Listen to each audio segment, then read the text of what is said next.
Y बहुत important है, why aromatic compounds, why aromatic compounds show smoky या sooty flame,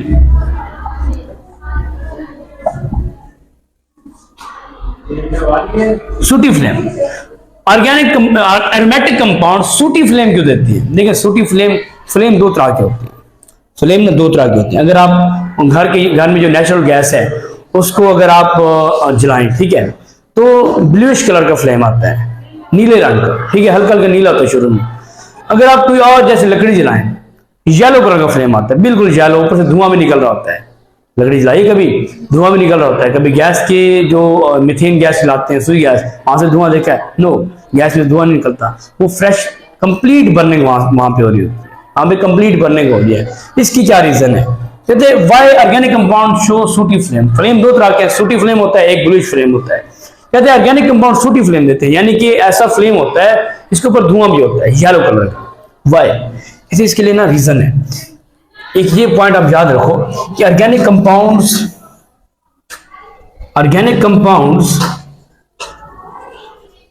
have low hydrogen to carbon ratio. इनकी hydrogen to carbon ratio क्या होती है? लो होती है। इसका क्या मतलब है? मैंने कहा एरोमेटिक कंपाउंड्स, इधर लिखो एरोमेटिक कंपाउंड्स, एरोमेटिक कंपाउंड्स। देखिए मैंने जब एलिफेटिक कंपाउंड्स पढ़ाए थे, अगर मैं उसमें हेक्सीन लूं, हेक्सीन का क्या फॉर्म होता है? Hexene C6H12 hexene, double bond वाला। अच्छा इधर मैं बेंजीन लेता हूं, C6H6, दिस इज बेंजीन। अब मैं दोनों में ना हाइड्रोजन टू कार्बन रेशियो निकालता हूं। अब इसमें हाइड्रोजन टू कार्बन रेशियो निकालो, 12/6, इसमें 6/6, क्या आएगी? 2, इधर क्या आएगी? 1। किसमें रेशियो कम है? हाइड्रोजन टू कार्बन रेशियो इसमें कम है, 1, इसमें 2 आ रही है। मतलब कि hydrogen to carbon ratio aromatic compounds के अंदर, benzene is aromatic, aromatic compound में क्या होती है? लो होती है। लेकिन अगर उलट देखें, कार्बन टू हाइड्रोजन रेशियो देखिए, कार्बन टू हाइड्रोजन, मैं कहता हूं इसमें कार्बन हाइड्रोजन देखो, 6 कार्बन हाइड्रोजन कैसे होगी?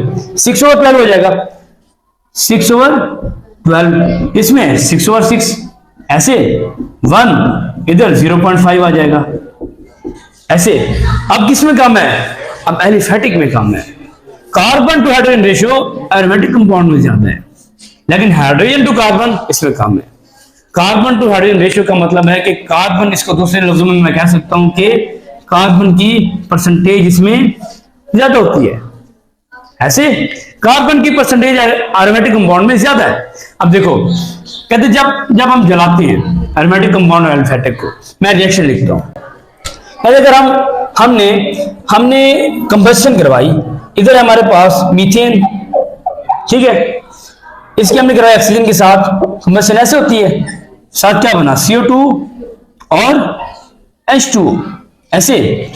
अरे इसके हमारे पास 2 मोल यूज हुए, हम कहते इसके 2 मोल इस्तेमाल हुए, इसका 1 मोल, ऑक्सीजन के 2 मोल इस्तेमाल हुए, इसका 1 मोल जलाने के लिए। अगर मैं लेता हूं बेंजीन, कहते बेंजीन लेता हूं, C6H6 + O2,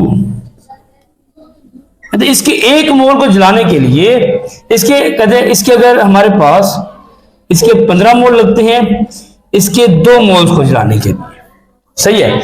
आगे हमारे पास CO2 बनती है, साथ H2 वैसे का वैसे, इसके 12 मोल बनते हैं, इसके 6 मोल बनते हैं बैलेंसिंग में। अब देखो हम कहते हैं कि अगर इसके 2 मोल इस्तेमाल होते हैं इसके 1 मोल को जलाने के लिए, सही है। अब इधर अगर 2 मोल लो, सही है, अब अभी आप लो 1 मोल, इसका 1 मोल जलाने के इसके 2 मोल, अगर इसका 1 मोल करें इसका कितना बनेगी? 7.5, 15 थे, सही है, समझ आ रही है। इसके 1 मोल को जलाने के लिए ऑक्सीजन के 2 मोल इस्तेमाल हो रहे हैं, इसके 1 मोल को जलाने के लिए ऑक्सीजन के 7.5 मोल इस्तेमाल हो रहे हैं, ओके।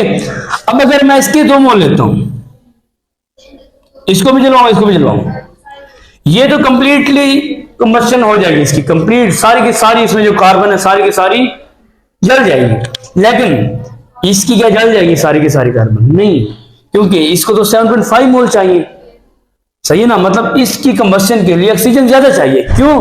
क्योंकि इसमें कार्बन की परसेंटेज ज्यादा है, इसलिए जब हम इसकी कंबस्शन करते हैं ऑक्सीजन वही की वही दें जो हम उसको दे रहे हैं, मीथेन को।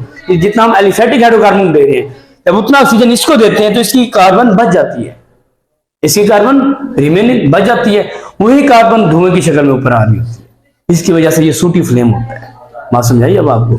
इनकम्प्लीट कंबस्शन होती है क्योंकि कार्बन की कंसंट्रेशन ज्यादा है, कार्बन कंटेंट ज्यादा है। इनकम्प्लीट कंबस्शन होगी, वही कार्बन धुएं की शक्ल में फ्लेम के ऊपर आ रहा होता है, येलो फ्लेम बनता है। और येलो फ्लेम हमेशा वीक होता है, इतना स्ट्रांग नहीं होता। जो ब्लू फ्लेम होता है बहुत ज्यादा स्ट्रांग टेम्परेचर होता है।